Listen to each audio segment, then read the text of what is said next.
No declínio do Império Britânico, banqueiros, advogados e consultores da cidade de Londres criaram uma rede de paraísos fiscais para atrair a riqueza de todo o mundo e direcioná-la para Londres.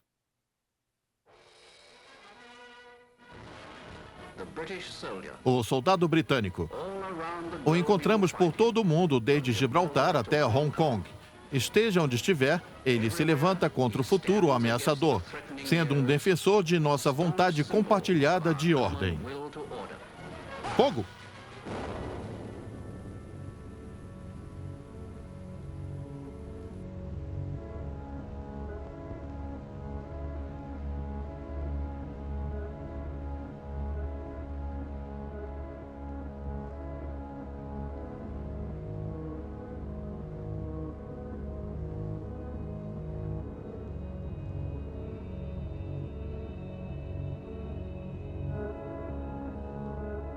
A Teia, o Segundo Império Britânico. O Império Britânico. O maior já conhecido. Por mais de 300 anos, o Reino Unido governou. Seus exércitos conquistaram e seus banqueiros proclamaram o poder de sua moeda. Mas um dia, tudo isso começou a desmoronar. Um a um, os países estavam declarando sua independência do Reino Unido e nenhuma quantidade de força pôde reverter a maré. Ao verem sua riqueza, privilégios e império se desintegrando, as elites britânicas partiram em busca de um novo papel em um mundo em mudança e o encontraram nas finanças. Este é um filme sobre como o Reino Unido se transformou de um poder colonial em um poder financeiro moderno e como essa transformação moldou o mundo que vivemos.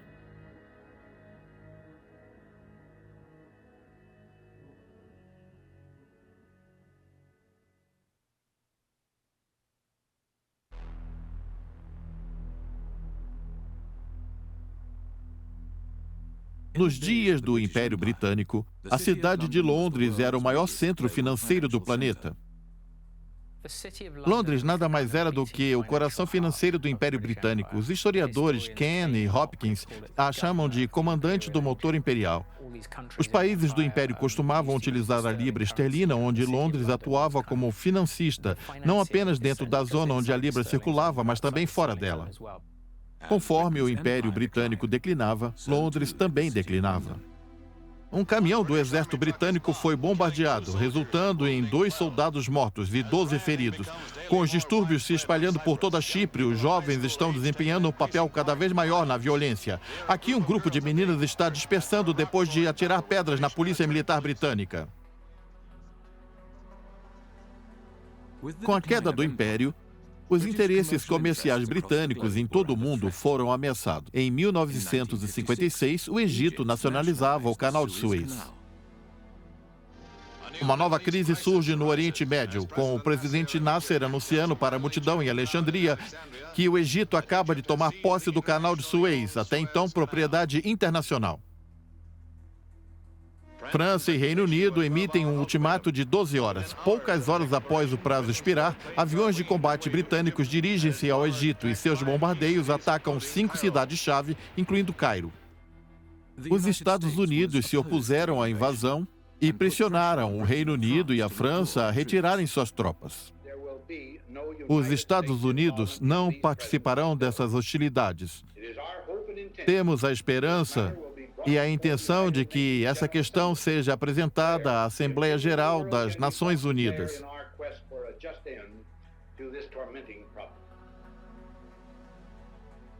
O Reino Unido ficou humilhado. A crise do Canal de Suez marcou o fim da Grã-Bretanha como uma das principais potências mundiais. Após a crise, a libra sofreu muitas flutuações. Alguns suspeitam que o governo dos Estados Unidos estavam encorajando essa volatilidade da moeda britânica. Com os financistas retirando seu dinheiro do Reino Unido, o valor da libra caiu. Para proteger o valor da moeda, o Reino Unido limitou os empréstimos dos bancos. Eles não podiam investir no exterior e, obviamente, não estavam contentes. Não sabemos exatamente qual era o contexto, mas está claro que os bancos ou seus representantes foram até o Banco da Inglaterra, que em si estava cheio de representantes da indústria bancária. Parece que eles chegaram ao acordo que, aliás, nunca foi registrado por escrito, segundo o qual, se os bancos intermediarem entre os dois não residentes negociando em uma moeda estrangeira, nesse caso o dólar, essa intermediação não seria considerada pelo Banco da Inglaterra sob sua própria jurisdição. Os bancos começaram a criar um mercado de dólares em Londres, chamado de Mercado de Eurodólares de Londres, para diferenciar essas atividades do euromercado e suas atividades bancárias domésticas. Os bancos mantinham dois conjuntos separados de contas. O Banco da Inglaterra, o regulador britânico, declarou que as contas do Euromercado de Londres não estavam em Londres, mas em outro lugar, e, portanto, não era sua responsabilidade regulá-las. Trata-se de proporcionar um espaço legal, onde fingir que uma atividade está ocorrendo, basicamente, é fingir que uma atividade não está acontecendo na economia onde realmente está ocorrendo. Assim, você pega uma atividade do local onde é regulamentada e sujeita a impostos e finge que está acontecendo em outro lugar. O local real não importa, desde que não seja aqui. Quando os bancos americanos perceberam que Londres oferecia a oportunidade de evitar regulamentações de Washington, transferiram suas operações internacionais para lá.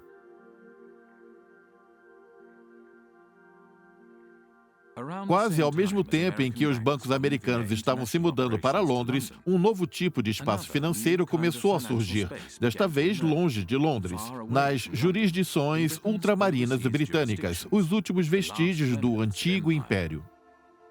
Na década de 60, as Ilhas Caimã eram um refúgio. Dizem que havia tantos mosquitos no ar que às vezes até sufocava as vacas. Claro, isso é apenas uma lenda, mas dá uma ideia de como esse lugar era tranquilo e isolado naquela época. Consultores e advogados londrinos chegaram às Ilhas Caimã e outras dependências britânicas e começaram a redigir um conjunto de leis e regulamentos sobre o sigilo financeiro. Devido a esse sigilo, não demoraram a se tornar o que hoje chamamos de paraísos fiscais. O que estava acontecendo nas Ilhas Caimã não poderia ter sido mais ilegal. Dinheiro proveniente do tráfico de drogas chegavam em grandes quantidades, evasão fiscal, qualquer coisa, tudo estava lá. O Banco da Inglaterra acompanhava os acontecimentos de Londres e observou um relatório marcado como confidencial, datado de 11 de abril de 1969. O seguinte: precisamos ter bastante certeza de que é possível proliferação de sociedades fiduciárias, bancos, etc., que na maioria dos casos seriam meras entidades fictícias, movendo bens para fora das ilhas, não escape do nosso controle. Claro, não há objeção a que essas entidades forneçam refúgio para não residentes, mas devemos garantir que, ao fazer isso, não facilitem a transferência de capital do Reino Unido para a zona não esterlina fora da jurisdição britânica. Essas pequenas ilhas, que ainda são territórios britânicos ultramarinos, continuam sendo últimos vestígios do Império. Das 14, 7 são, sem dúvida, paraísos fiscais, incluindo as Ilhas Caimã, Bermuda e Ilhas Virgens. Alguns dos maiores paraísos fiscais do mundo hoje em dia são dependências britânicas.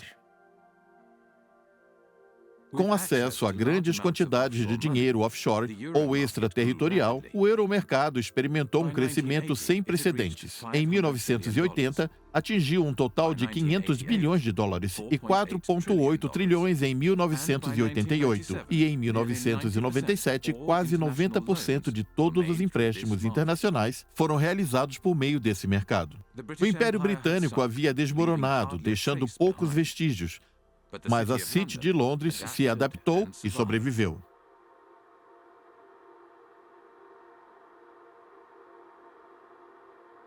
A cidade de Londres, o distrito financeiro da capital inglesa, é um lugar bastante peculiar. Já foi chamada de uma cidade dentro de uma cidade, um estado dentro de um estado. É administrada por uma organização chamada City of London Corporation. A corporação da cidade de Londres, uma empresa privada que desempenha todas as funções de um conselho municipal. Aqueles de vocês que não são daqui, ou até mesmo alguns que são, podem não saber o quão estranha é a pequena City de Londres, localizada dentro da Grande Londres. A cidade de Londres é uma entidade separada da Grande Londres e tem o seu próprio prefeito, chamado Lord Mayor. E é diferente do prefeito que governa o restante de Londres. Todo novembro, a cidade realiza o espetáculo de Lord Mayor, a mais antiga procissão cívica do mundo.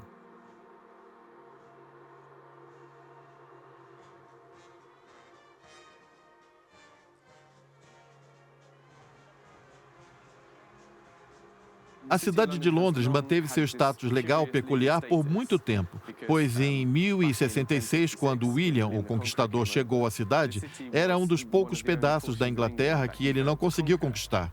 Em 1067 foi feito um acordo e ele seguiu com suas próprias regras. Até hoje, a cidade de Londres está isenta de muitas leis que regem o resto do Reino Unido. Seu sistema político deriva da Idade Média.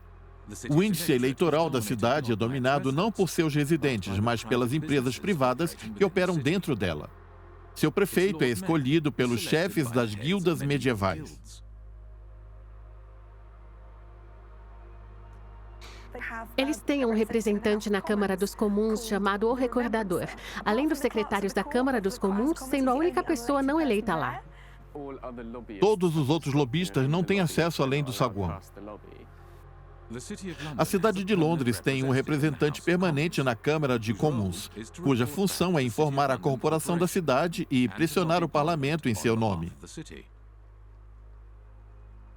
Essa corporação é claramente um fenômeno único, que deveria ter chamado a atenção de muitos cientistas políticos, economistas políticos e economistas. Mas não conheço ninguém que tenha estudado sistematicamente a corporação e seu impacto na política econômica, ou na política em si. Portanto, só podemos supor que é uma corporação extremamente poderosa e pode-se dizer de uma forma ou de outra, também influenciar a política britânica, especialmente no que se diz respeito às questões mais ligadas ao sistema financeiro. Clement Attlee, o primeiro-ministro após a Segunda Guerra, tinha uma opinião formada sobre a corporação da cidade de Londres. Uma e outra vez vimos que há nesse país outro poder além daquele com sede em Westminster.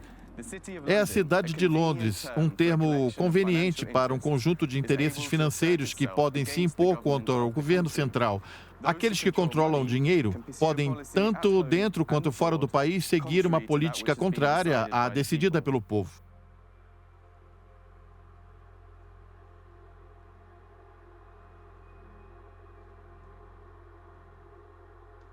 No coração da cidade de Londres está o Banco da Inglaterra. O Banco da Inglaterra não é apenas um banco central, mas também um regulador financeiro. Com o declínio do Império, o Banco da Inglaterra usou sua autoridade reguladora para atrair bancos de todo o mundo para Londres. Em 1972, emitiu uma licença para o Banco Internacional de Crédito e Comércio, BCCI, que estabeleceu sua sede em Londres. Em 10 anos, o BCCI se tornou o 7º maior banco do mundo. 10 anos depois, o BCCI faliu. O subdiretor da CIA, Richard Kerr, disse hoje à tarde que a CIA usou o BCCI para apoiar as atividades de inteligência dos Estados Unidos no exterior. Mas o BCCI não apenas colaborou com os serviços de inteligência estrangeiros. Também estava envolvido com uma longa lista de fraudes financeiras, lavagem de dinheiro e financiamento de terrorismo. O BCCI constitui um crime global internacional de uma escala difícil de imaginar. O BCCI estava financiando o terrorismo. O Banco da Inglaterra sabia disso, mas em vez de supervisioná-lo adequadamente, tentou evitar o colapso do banco. Digo isso sem rodeios. O Banco da Inglaterra tinha informações suficientes para fechar o BCCI em 15 meses, antes de realmente fazê-lo, evitando que milhões de depositantes fossem prejudicados. Numerosos informantes do BCCI haviam entrado em contato com o Banco da Inglaterra, mas este não fez nada. O Banco da Inglaterra teve muito tempo para intervir e investigar, mas não o fez, porque a tradição na época, e que ainda continua hoje, é que basta insinuar e falar esse tipo de coisa durante o almoço entre as pessoas certas. E assim, tudo vai ficar bem.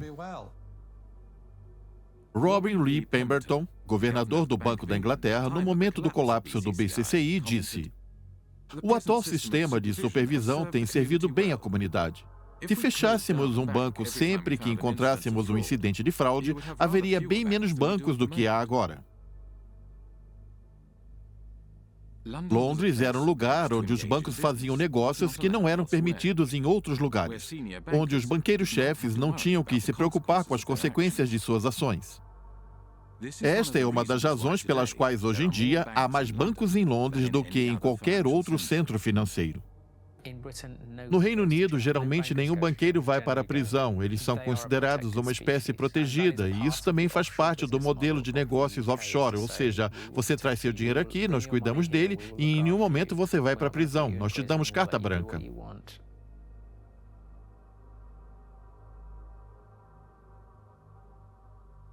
A regulação flexível era uma forma de atrair negócios para Londres. A outra era o sigilo.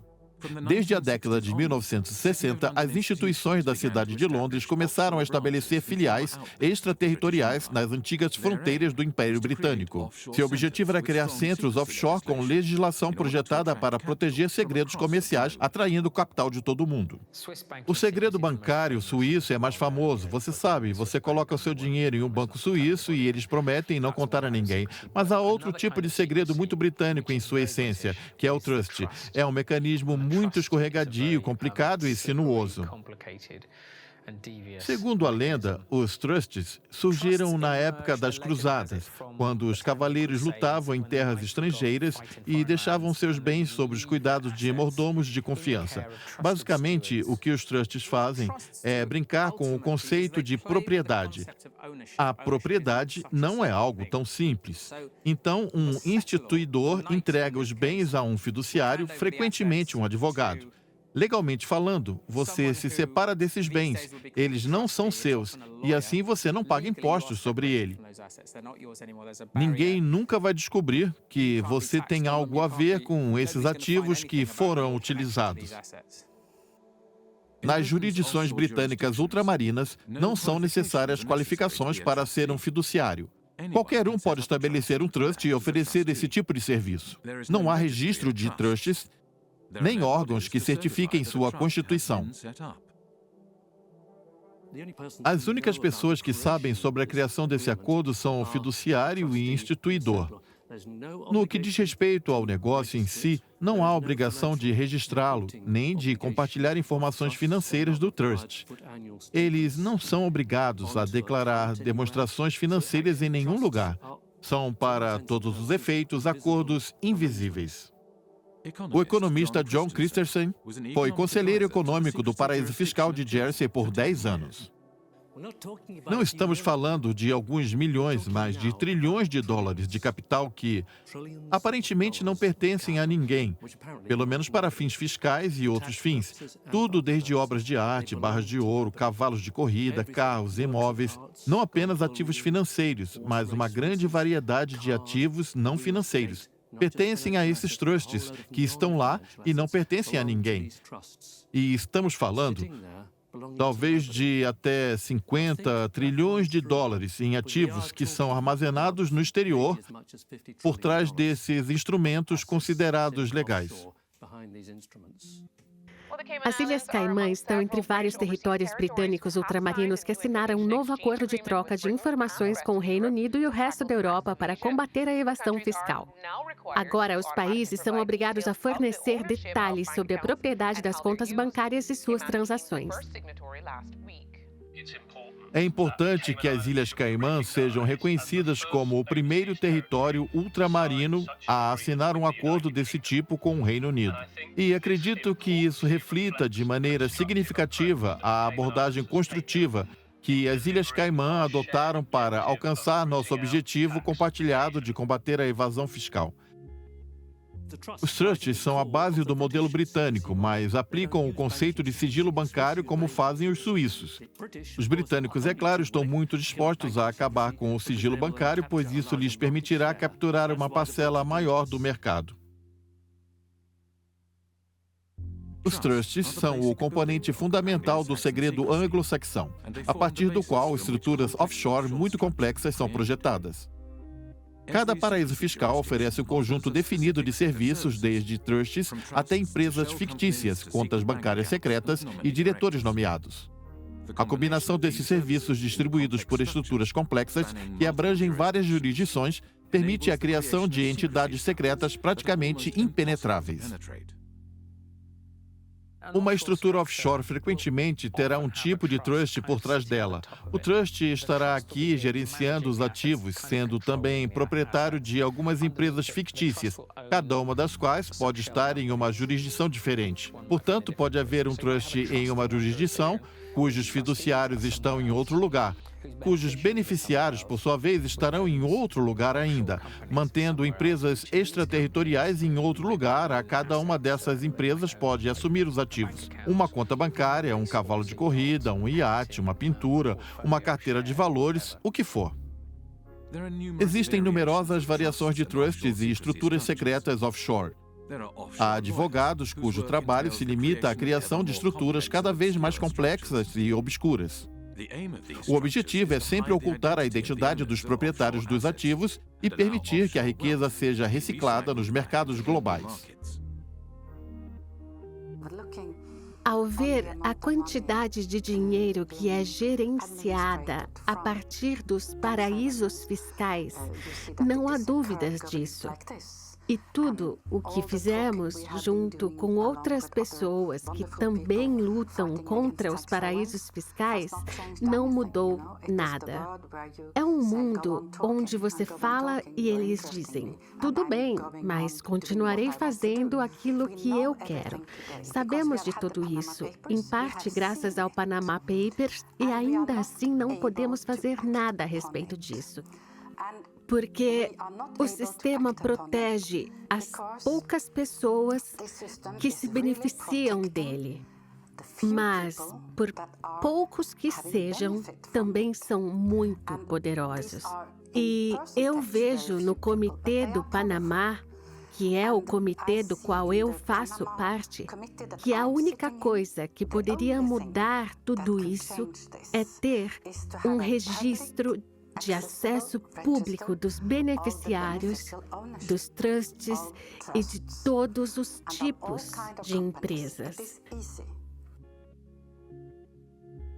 Os Panama Papers são uma coleção de vazamentos do escritório da advocacia offshore Mossack Fonseca. O Mossack Fonseca é o quarto maior escritório de advocacia extraterritorial, sendo que 9 dos 10 maiores estão registrados em territórios britânicos ultramarinos. Quando os países reclamam com o Reino Unido sobre as atividades realizadas em seus paraísos fiscais, Londres afirma que esses lugares são independentes e que não há nada que se possa fazer. Tenho ouvido repetidamente de funcionários de Berlim, Paris, Washington e outros lugares que o governo britânico lhes disse sim, estão cientes do que acontece em Jersey e acham isso muito lamentável, mas não possuem os poderes para intervir. Então, isso é uma mentira. Eles não têm poder de intervir e simplesmente escolhem não fazê-lo. Aos políticos aqui é conveniente fazer a vista grossa e fingir que esses lugares são independentes. No final das contas, o que o Reino Unido faz é nomear o governador, muitas pessoas em posições de destaque que depois são responsáveis pelas relações exteriores e também a defesa defesa, podendo também vetar a legislação. Assim, Londres mantém um grau de controle bastante extenso sobre esses lugares, deixando-lhes apenas um pouco de espaço político. Durante seu tempo como conselheiro econômico de Jersey, John Christensen viajava com frequência para Londres para se reunir com vários departamentos do governo britânico. Como conselheiro econômico, tive muito contato com diferentes departamentos. Tradicionalmente, os governos do Reino Unido tentaram não intervir nos assuntos internos de lugares como Jersey de forma explícita.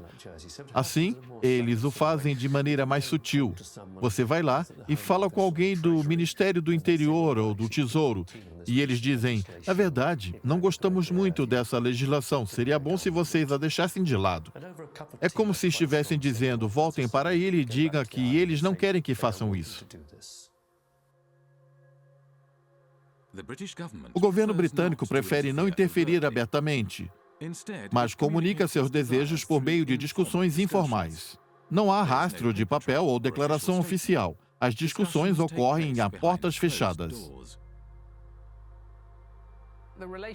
A relação que esses lugares mantêm com Londres tem muito a ver com o sistema britânico. As pessoas se entendem umas com as outras. Qualquer pessoa que seja britânica ou que conheça os britânicos sabe que a comunicação entre nós costuma ser muito sutil e você precisa entender os códigos. Quando as pessoas dizem que há coisas de muita ironia envolvida e muito linguajar codificado, as pessoas compreendem como funciona, e eu acredito que esse seja o caso da relação britânica com os paraísos fiscais.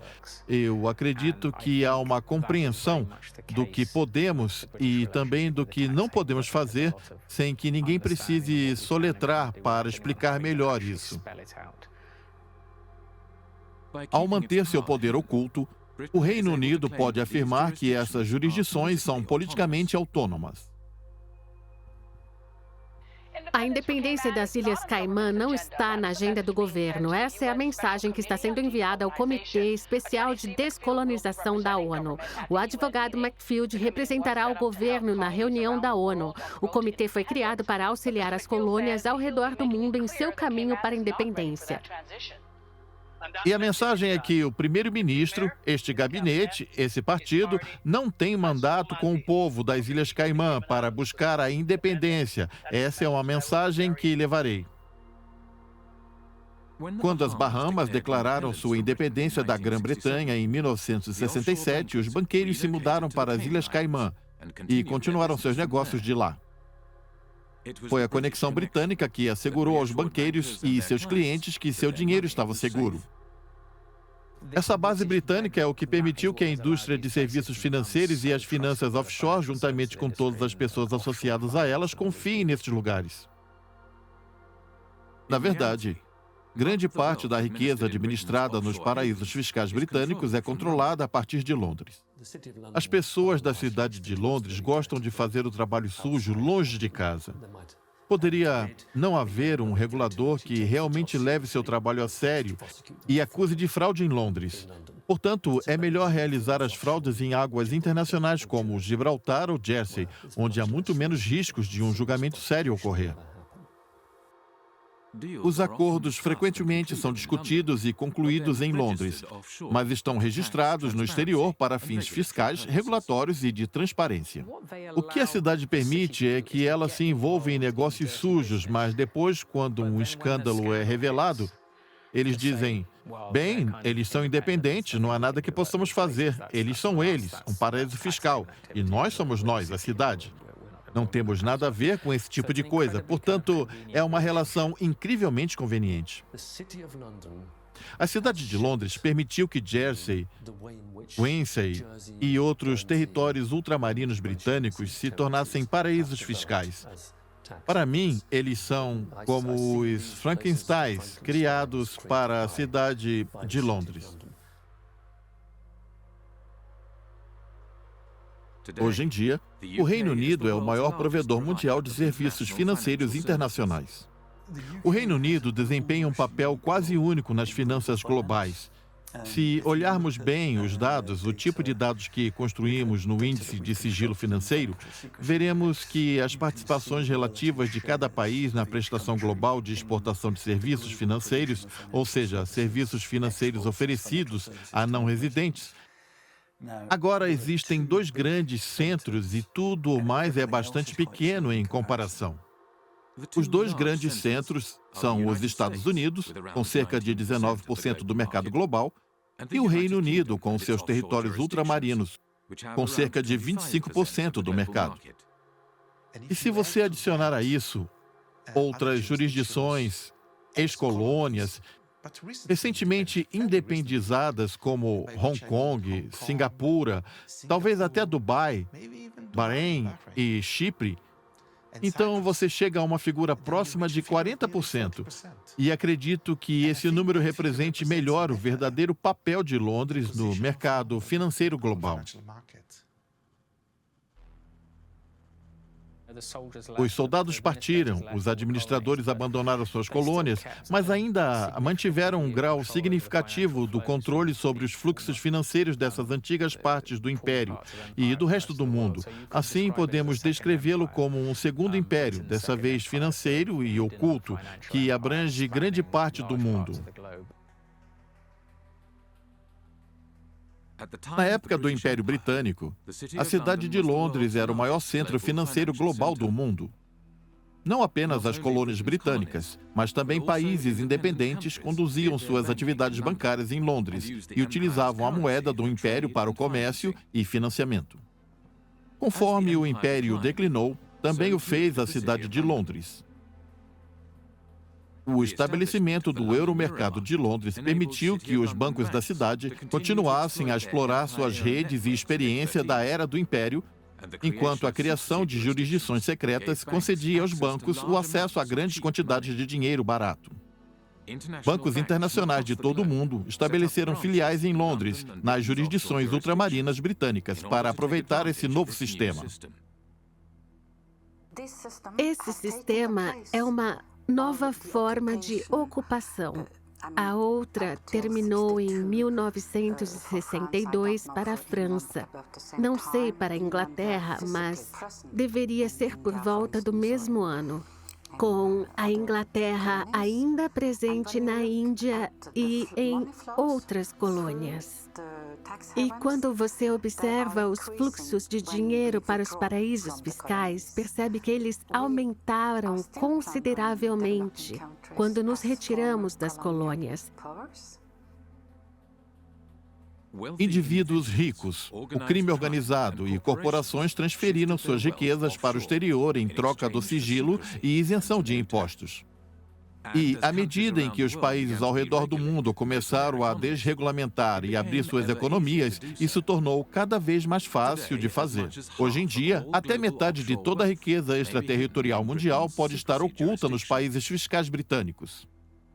Um dos perdedores é a África, cuja fuga de capital flui principalmente para a moderna teia britânica.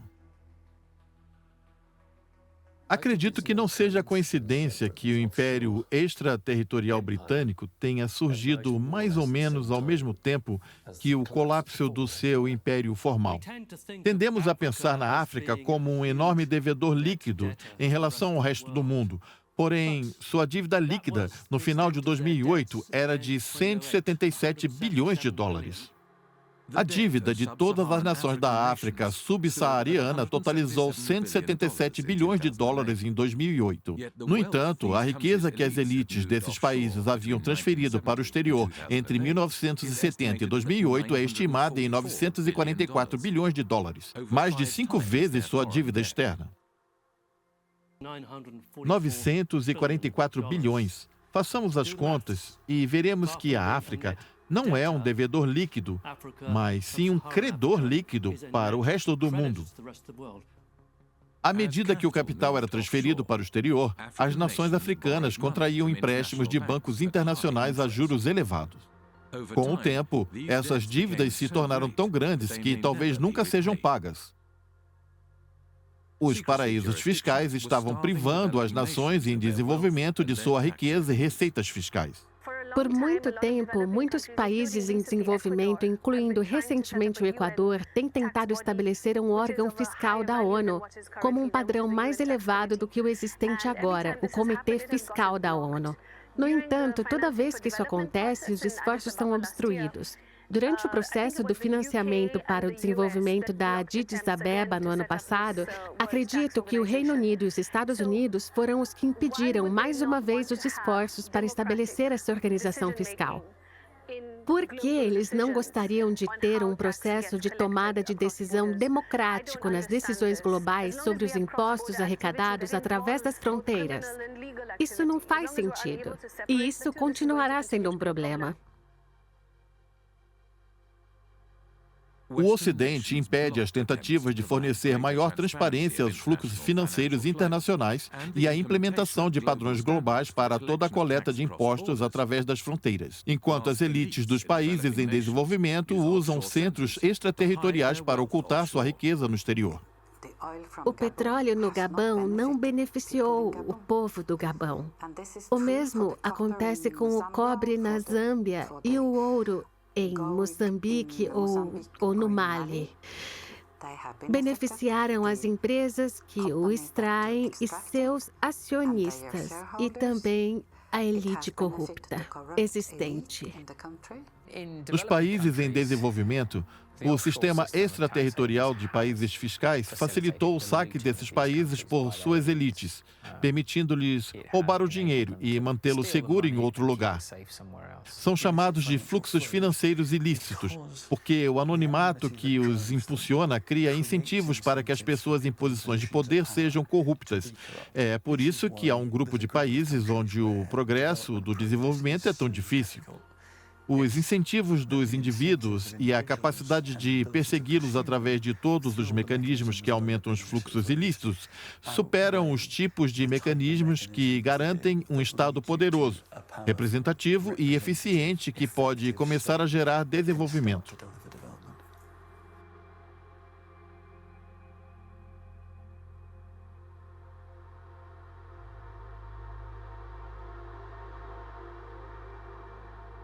Em todo o mundo, países em desenvolvimento perdem mais de $1 trilhão a cada ano devido à fuga de capitais e evasão fiscal. A maior parte dessa riqueza flui para as grandes nações ocidentais, como os Estados Unidos e o Reino Unido, e permite que suas moedas se mantenham fortes, enquanto as moedas dos países em desenvolvimento permanecem fracas. Mas os fluxos ilícitos em direção ao Ocidente também tiveram outro efeito colateral inesperado. As economias dos Estados Unidos e do Reino Unido começaram a se financiarizar. As origens dessa financiarização, ou desindustrialização, remontam aos anos 60. Manifestantes protestam por meio de marchas maciças, comícios e manifestações contra a participação dos Estados Unidos na Guerra do Vietnã. Enquanto isso, o presidente Johnson afirma que o FBI está observando de perto todas as atividades contra a guerra. Na década de 1960, Michael Hudson trabalhava no banco Chase Manhattan de Wall Street, como economista de balanço de pagamentos. Nos anos 60, o déficit da balança de pagamentos dos Estados Unidos nos deveu inteiramente aos gastos de milhares no exterior. Dólares estavam saindo do país como resultado do custo da Guerra do Vietnã. Washington tentou evitar que os dólares que chegavam ao Vietnã fossem depositados em bancos estrangeiros. O governo pediu ao Chase que estabelecesse uma filial em Saigon durante a guerra. Como vocês podem imaginar, não tinha janelas, era uma espécie de fortaleza e estava perdendo dinheiro. Mas o governo foi até o Chase e disse: se não conseguirmos pagar o dinheiro que os militares estão gastando no Vietnã, esse mesmo dinheiro acabará nos bancos franceses, chegará ao general de Gaulle e vocês sabem o que vai acontecer depois. Ele vai trocar tudo por ouro, mês após mês. É o que os Estados Unidos estão tentando evitar. Não tendo sucesso em deter a fuga de dinheiro, eles começaram a elaborar um plano diferente. Em 1967, Michael Hudson recebeu um memorando de um ex-funcionário do Departamento do Estado. Em 1967, um ex-funcionário do Departamento de Estado me entregou no elevador do que então era o meu escritório um memorando instando o Chase Manhattan como ajudar os Estados Unidos a se tornarem a Suíça do mundo, ou seja, um novo centro de fuga de capitais. O Departamento de Estado, por meio do Chase, me pediu para estimar quanto dinheiro você acha que estaria disponível se os Estados Unidos se tornassem a nova Suíça e como faríamos isso. O plano era organizar centros bancários offshore, no Caribe, e em outros lugares, e fazer com que o dinheiro especulativo não chegasse diretamente ao Chase, pois isso não seria muito desejado nem muito legal. O que aconteceu foi que criminosos da América Latina, outros criminosos, traficantes de drogas de todo tipo de crime organizado, colocavam seu dinheiro nos bancos offshore do Caribe. E então, esses bancos simplesmente depositavam os lucros na sede nos Estados Unidos. Ao repatriar dólares do exterior de volta aos Estados Unidos, foi possível deter sua fuga e respaldar o valor da moeda. Cada país olha sua taxa de câmbio. A taxa de câmbio não envolve apenas importações e exportações, mas sim movimentos de capital. Se olharmos as estatísticas mensais do Fundo Monetário Internacional, elas se assemelham a um balanço comercial constante, remessas constantes, e o que sobe e desce é chamado de erros e omissões. São fugas de capital e a razão pela qual eles a denominam assim é que não gostam de olhar para isso. Nos anos 30, Roy Ovde Hall, economista do Departamento de Comércio, quis incluir movimentações ilegais nas estatísticas de balança de pagamentos. O Congresso ficou muito irritado. Disseram-lhe em Washington que o argumento contrário era o seguinte: somos um país cristão, não queremos denunciar crimes. Portanto, não permitiam que ele incluísse dinheiro sujo na balança de pagamentos. Suponho que agora eles o chamam de erros e omissões, não entradas e saídas de dinheiro sujo.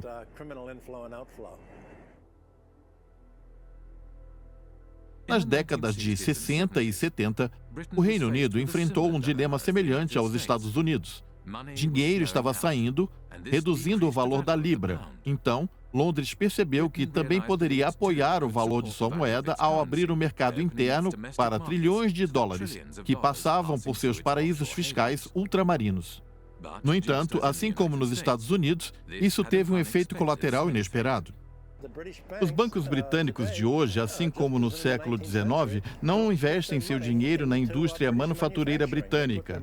Eles investem em especulações imobiliárias e financeiras, em negociação de moedas. Portanto, a financeiração de Londres contribuiu para desindustrializar o país como um todo, porque permitiu que a libra esterlina fosse respaldada por essa enorme entrada de dinheiro especulativo proveniente do tráfico de drogas, crime organizado ou evasão fiscal, que agora estava chegando a Londres e em vez da Suíça, Liechtenstein ou Caribe.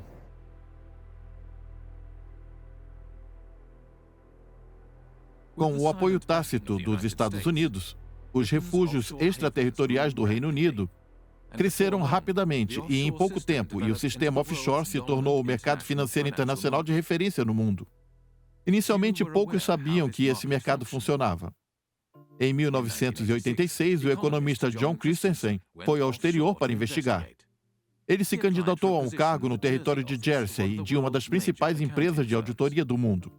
A Deloitte Touche me contratou como administrador de empresas e trusts, que era o cotidiano desse negócio. Eu fui ao exterior especificamente para trabalhar nesse campo, porque é onde estão as empresas offshore, as empresas de fachada e os trusts. E assim você está administrando todos eles. Dessa forma, eu pude ver no que seus clientes realmente estavam envolvidos.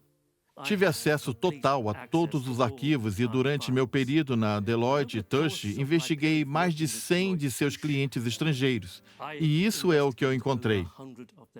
Negociantes com informações privilegiadas, manipuladores do mercado, alguns que evitaram divulgar conflitos de interesse, comércio ilegal de armas, doações ilícitas para campanhas políticas, subornos, contratos, faturamento fraudulento, manipulação de preços e também evasão fiscal. Todas essas eram as atividades de seus clientes. Com base na amostra de clientes que pude investigar, nenhum deles estava envolvido no que eu consideraria uma atividade genuinamente legítima. Todos estavam envolvidos em algum tipo de evasão de impostos ou algo bem pior. Eu me encontrei com Carl Levin, ex-senador dos Estados Unidos, que na época conduziu muitas investigações sobre a banca privada. Quando perguntaram aos banqueiros qual porcentagem de seus clientes vocês acham que usam empresas para fins legítimos, a resposta foi: 99,9% deles usam para fins ilícitos. Essa é a realidade. São os banqueiros americanos admitindo aquilo que fazem. E o mesmo acontece com os banqueiros britânicos, que ajudam seus clientes a abrir contas no Panamá, nas Bermudas ou nas Ilhas Caimã.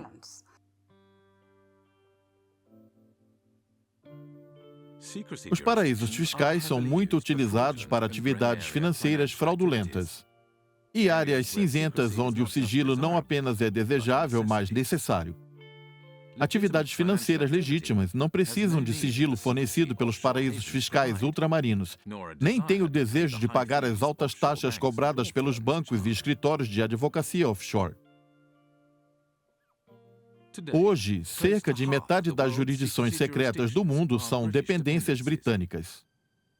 Em público, essas jurisdições afirmam ser transparentes e que seus setores de serviços financeiros se limitam a atividades legítimas.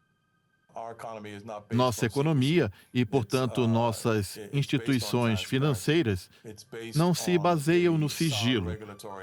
Elas se baseiam na transparência, em um ambiente regulatório sólido, em uma boa governança, respaldada pelo sistema legal britânico.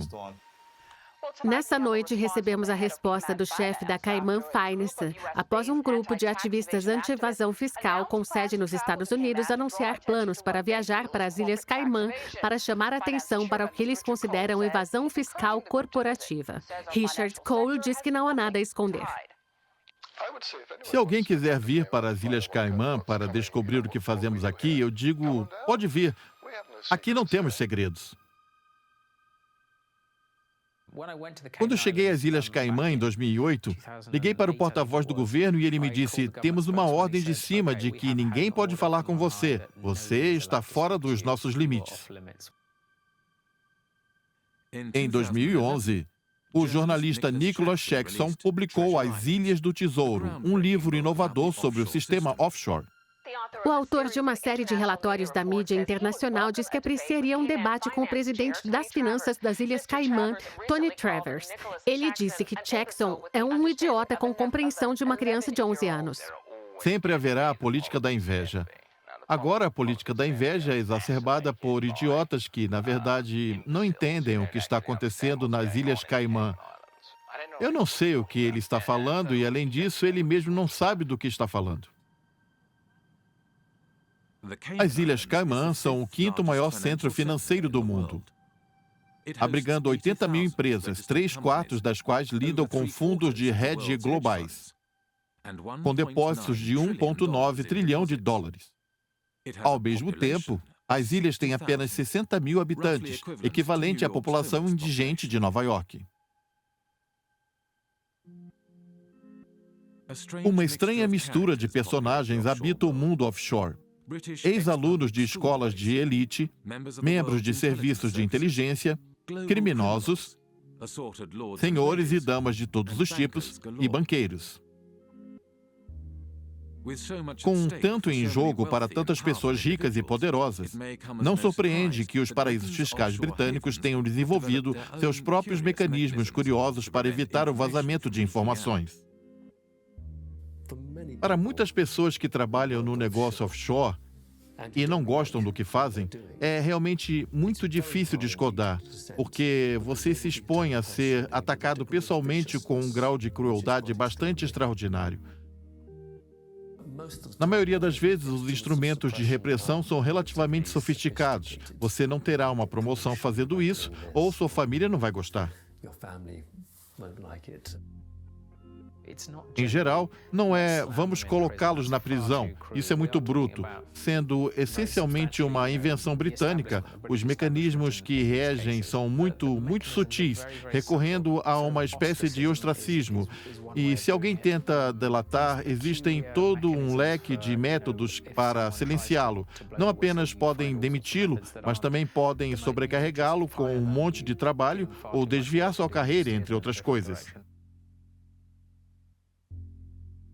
Alguém que conhece muito bem como funciona a supressão em alto mar é o ex-senador de Jersey e ex-ministro da Saúde, Stuart Silverett.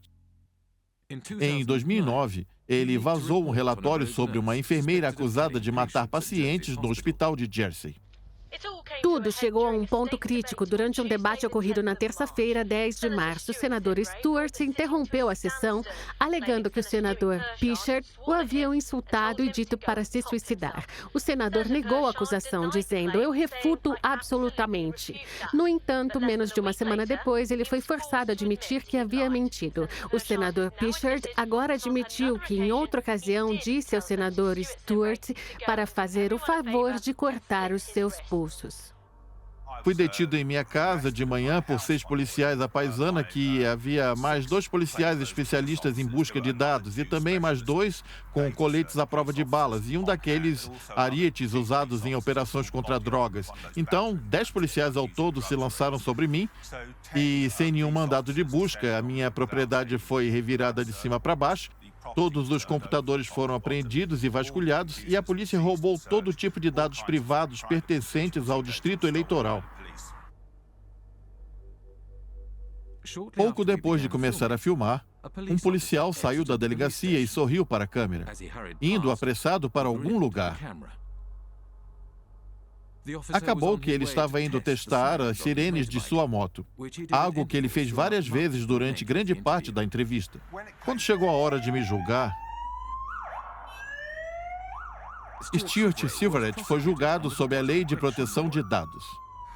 Quando as autoridades estavam me interrogando, eu disse a eles que estava exercendo uma defesa legítima de divulgação de interesse público. E eu, como uma testemunha especializada, pude apresentar uma série de relatórios que efetivamente destruíram o caso de acusação. Em relação a isso, os juízes determinaram que a defesa de Stuart, que havia vazado o relatório em interesse público, não seria mais admissível. No entanto, o processo criminal continuou mesmo assim, sem a defesa. Nos últimos 7 anos, Stuart foi levado repetidamente aos tribunais e preso 3 vezes. Ele não sabe quando ou se a perseguição terminará, nem quando voltará a estar na prisão.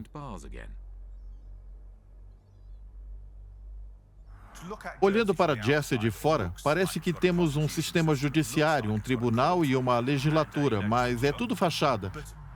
Mas nenhum desses sistemas em Jersey cumpre ser imparcial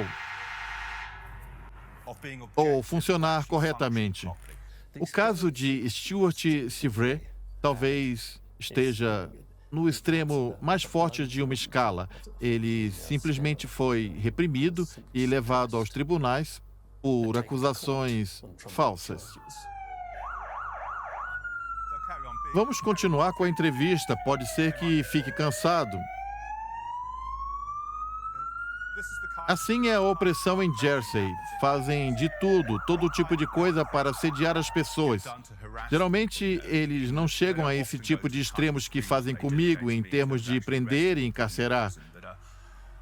As autoridades utilizam todo tipo de outros métodos mais sutis para interferir, sabotar, obstruir e tornar a vida das pessoas mais difícil.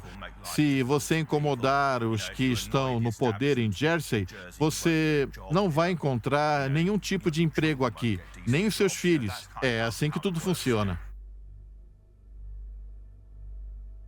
Eu fui para Jersey em março de 2009 com o Nicholas Jackson. Era uma viagem de apenas alguns dias. No segundo dia, o Nick chegou a mim e disse: "Você percebeu que estão nos seguindo?" E isso desde que chegamos ao aeroporto. Não olhe agora, mas eu tenho certeza de que estão nos seguindo nesse exato momento. E ele estava certo, o que me preocupou muito.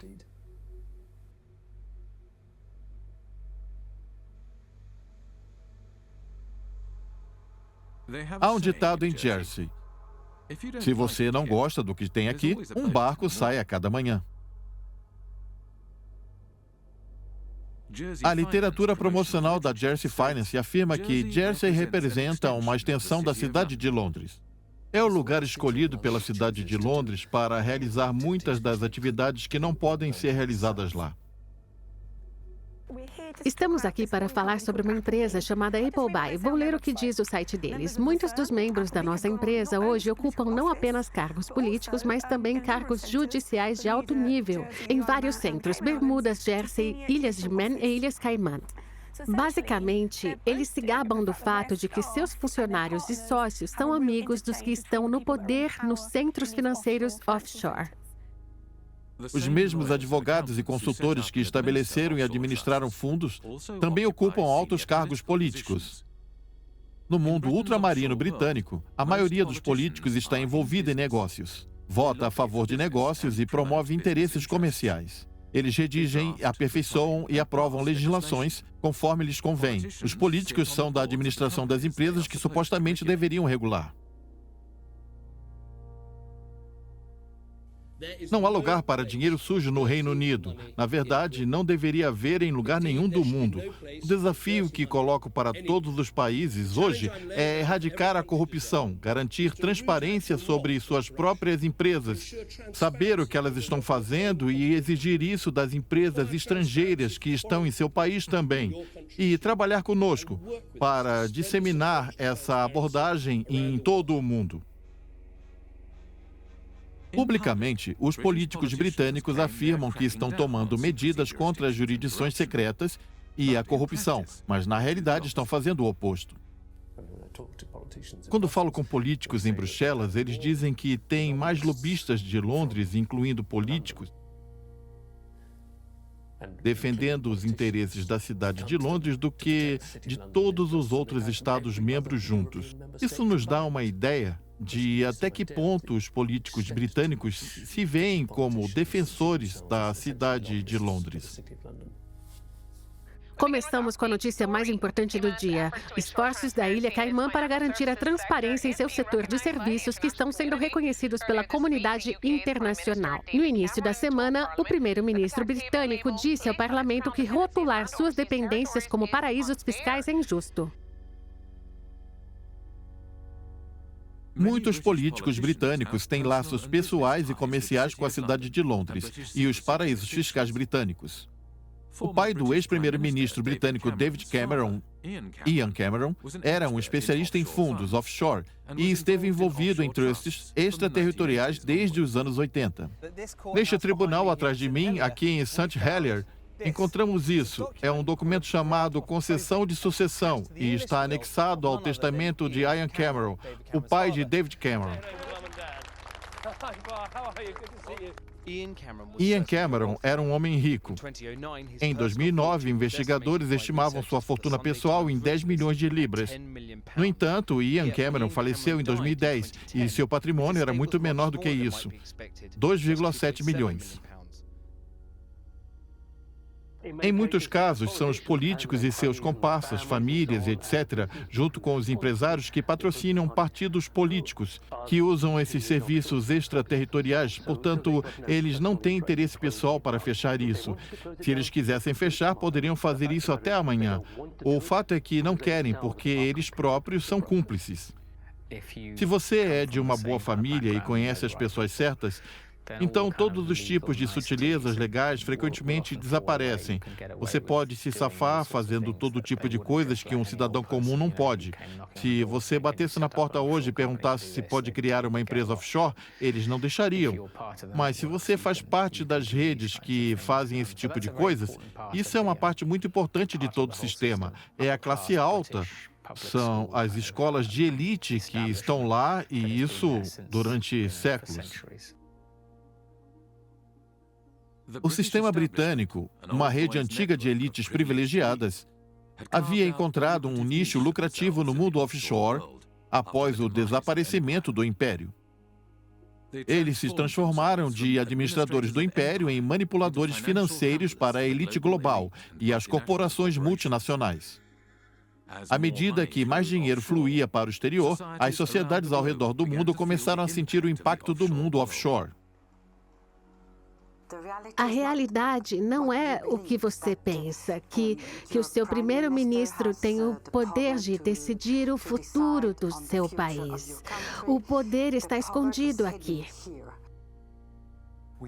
Há uma longa lista de países ao redor do mundo onde a falta de transparência financeira sobre impostos, propriedade e corrupção prejudicou a maneira como os governos criam políticas para seus cidadãos. Temos casos extremos, como o esconderijo da evasão fiscal por indivíduos em posições ministeriais na Grécia ou na França, mas também temos esse sistema que promove a propriedade anônima de empresas, ativos em Londres, metade das terras na Escócia, e realmente acreditamos que há algum caso em que os governos ou mercados funcionam melhor, onde a renda e os bens são distribuídos de uma forma melhor, quando permitimos que tanto seja oculto ou não, quem se beneficia por não saber com quem está fazendo negócios. Quem quer que um governo dirigido por pessoas cujos ativos escondidos, cujas transações financeiras são totalmente feitas no anonimato e no exterior, então o mundo inteiro está perdendo rumo por causa desse tipo de coisa. Precisamos que os cidadãos entendam o que está acontecendo, que são eles que estão carregando o fardo, enquanto poucos indivíduos poderosos estão sendo isentos de pagar os impostos. As pessoas comuns pagam impostos, os ricos não. Então, isso é desigualdade e está levando ao populismo, porque mostra muito claramente que os líderes de hoje em dia não são capazes de cuidar dos interesses dos seus cidadãos. É isso que temos que ter em mente.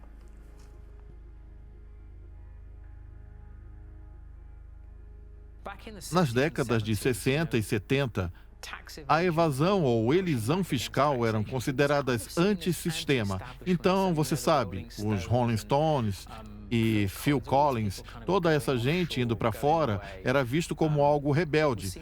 Mas o que ontem era antissistema, hoje é pró-sistema. Offshore hoje é o que se chama de estabelecimento.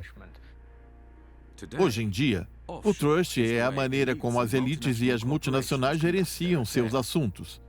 A evasão fiscal é a forma de fazer negócios.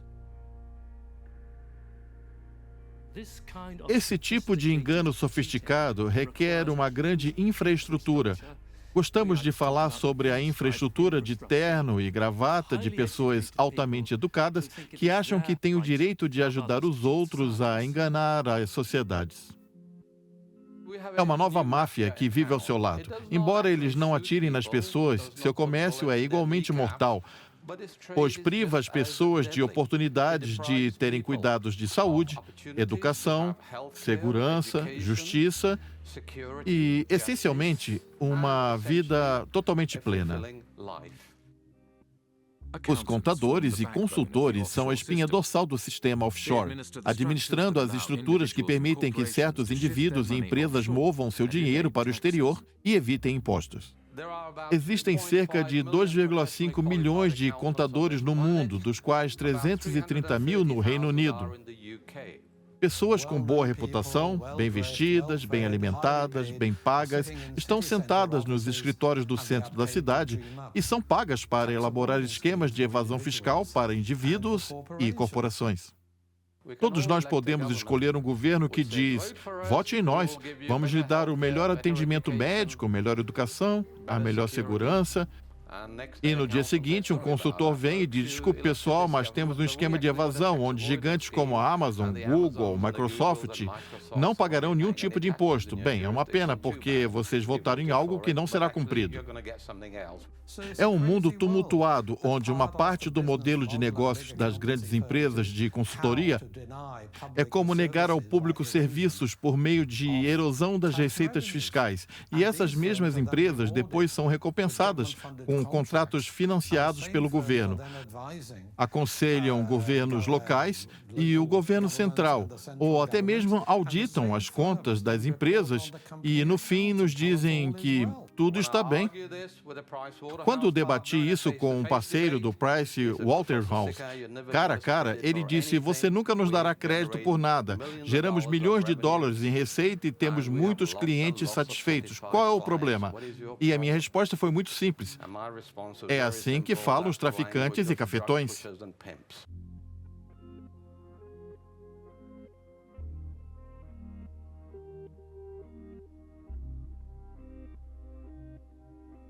No Reino Unido, uma nova geração de funcionários públicos estava subindo ao topo.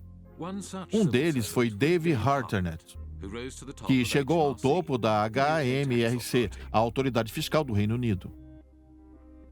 Dave tinha uma nova forma de arrecadar impostos. Os acordos seriam negociados individualmente e às portas fechadas. No caso dos clientes mais importantes, Dave frequentemente conduzia pessoalmente as negociações. A British Telecom foi uma das primeiras empresas a participar do programa e recebeu um reembolso de mais de 1 bilhão de libras. O CEO da British Telecom, Ben Vervan, escreveu: o lucro por ação aumentou 14% e é bom saber que temos um crédito de 1 bilhão de libras. Dave afirmou que essa abordagem era mais eficiente.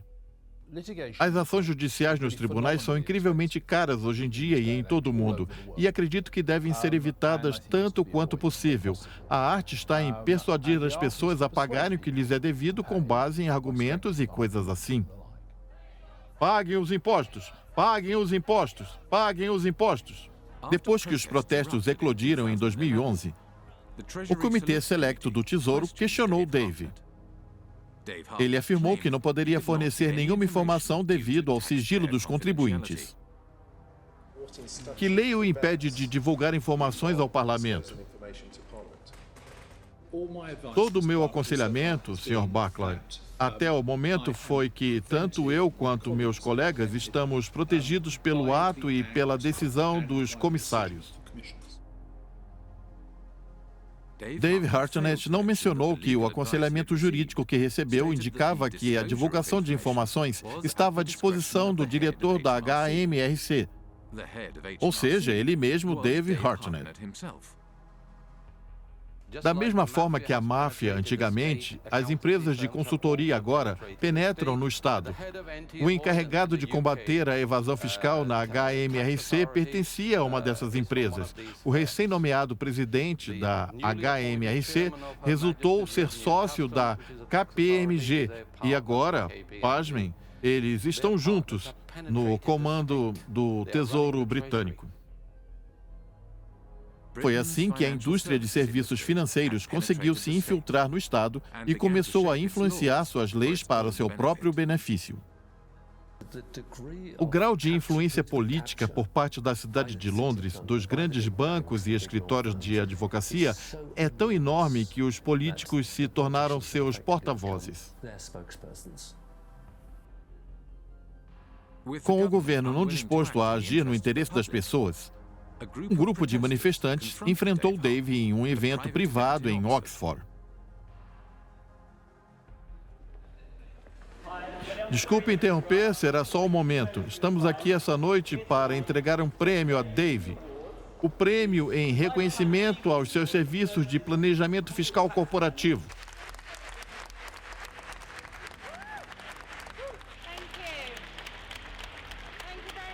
Dave tem sido um grande amigo da indústria, um grande amigo de muitos nós ao longo dos anos. Realmente não podemos agradecer o suficiente pelo que vocês fizeram. Para nós, na Vodafone, ele economizou bilhões de libras em nossa conta de impostos. E para nossos amigos no Goldman Sachs, mais 25 milhões. Ninguém dessas pessoas foi convidado. Entraram aqui ilegalmente.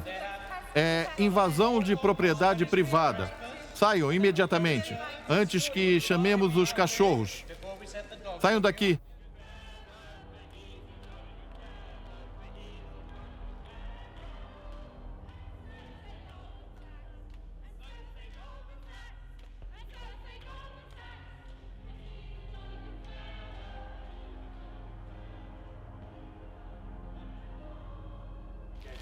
Vamos, saiam daqui. Vocês são intrusos. Saiam daqui.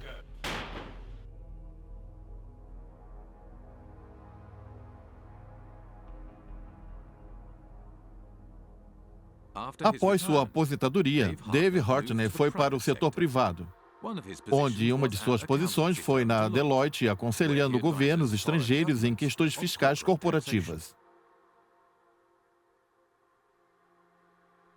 Como não bastasse, Dave Hartnett agora é um companheiro da Ordem de Banho, um título concedido pelo monarca britânico. Temos ex-ministros trabalhando como consultores em empresas de consultoria que oferecem primeiro trabalho e depois conselhos. E futuros ministros. Para mim, tudo isso é sinal de que estruturas corruptas, as pessoas estão comprando e vendendo influências.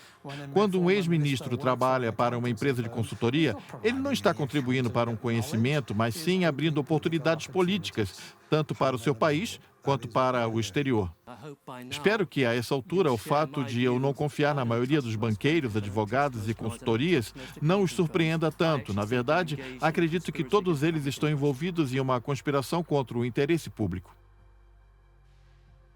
No Reino Unido, o segredo e a complexidade das finanças, apoiados pelo governo, ajudam a obscurecer a corrupção aos cargos públicos. As estruturas financeiras muitas vezes são tão complexas que, mesmo depois de serem reveladas publicamente, não são amplamente reconhecidas pelo que são. Um exemplo disso é o PFI, a Iniciativa de Financiamento Privado. PFI é uma forma de financiar infraestruturas públicas como hospitais, escolas, estradas e pontes, através do setor privado. E, em vez do método tradicional, que é por meio do governo central, ao longo de um período de 30 a 40 anos, o montante de reembolsos é, em média, 3 a 4 vezes maior do que teria sido pelo governo central. Basicamente, é uma gigantesca fraude contábil. Uma vez estabelecida a política de PFI, as 4 grandes auditorias eram, na verdade, membros pagos da equipe dentro do Departamento do Tesouro, vendendo e aconselhando a implementação de contratos por parte das autoridades públicas. É como dizer, venha conosco e vamos te mostrar como tirar o máximo proveito disso. Em outras palavras, trata-se de explorar a legislação. Até mesmo os escritórios da Autoridade Fiscal do Estado agora são de propriedade de paraísos fiscais. O HMRC é uma instituição de coleta de impostos aqui do Reino Unido e seus escritórios estão sediados nas Bermudas, e isso é bastante incrível. A empresa detentora do contrato PFI para gerenciar o território central do HMRC pegou empréstimos de investidores estrangeiros a uma taxa de juros de 15%. Devido aos juros serem tão altos, a empresa estava perdendo dinheiro. Então, não pagou impostos. Em 2011, o HMRC não conseguiu provar que qualquer empresa PFI estava pagando seus impostos ao Reino Unido. Acredito que precisamos ter uma conversa séria sobre o papel do governo em toda essa confusão e até que ponto os grandes bancos e auditorias penetraram nos governos e em benefício de quem estão atuando.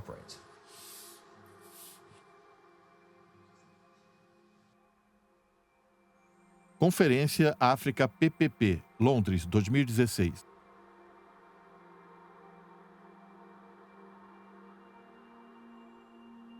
A razão pela qual protestamos é que queríamos garantir que os cidadãos da África soubessem que tais políticas foram um completo fracasso aqui no Reino Unido. Sabemos que esses produtos não são comercializados nos países africanos em benefício próprio. A única motivação é estender o alcance de serviços financeiros para novos mercados. Tudo está sendo promovido em benefício da cidade de Londres. O que estamos vendo é essencialmente uma nova forma de colonialismo. Inicialmente, o objetivo era ocupar terras e extrair recursos, o processo pelo qual países imperialistas como a Grã-Bretanha desenvolveram redes significativas. E agora, essas redes servem para promover e explorar serviços financeiros.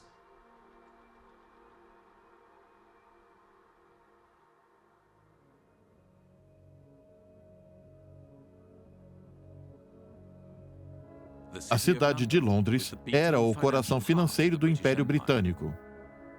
O Império Britânico declinou e a cidade se transformou de um centro que operava a maquinaria financeira do Império em um centro financeiro global. Assim, até então insignificantes territórios fronteiriços do antigo império se tornaram a base de uma rede de paraísos fiscais que capturam riquezas de todo o mundo e as direcionam para a cidade de Londres. Hoje, 25% das atividades financeiras internacionais ocorrem em território britânico. Quase metade dos paraísos fiscais do mundo estão sob proteção britânica e até metade da riqueza offshore pode estar escondida em paraísos fiscais britânicos. Os serviços financeiros são a maneira pela qual as elites britânicas ganham dinheiro e também é onde ex-ministros do governo, altos funcionários e espiões do Estado assumem cargos lucrativos de consultoria após a aposentadoria. Juntos, eles transformam a Grã-Bretanha e suas dependências no maior paraíso fiscal do mundo, prejudicando o desenvolvimento global e tornando o próprio Reino Unido um país que serve, acima de tudo, aos interesses de suas elites.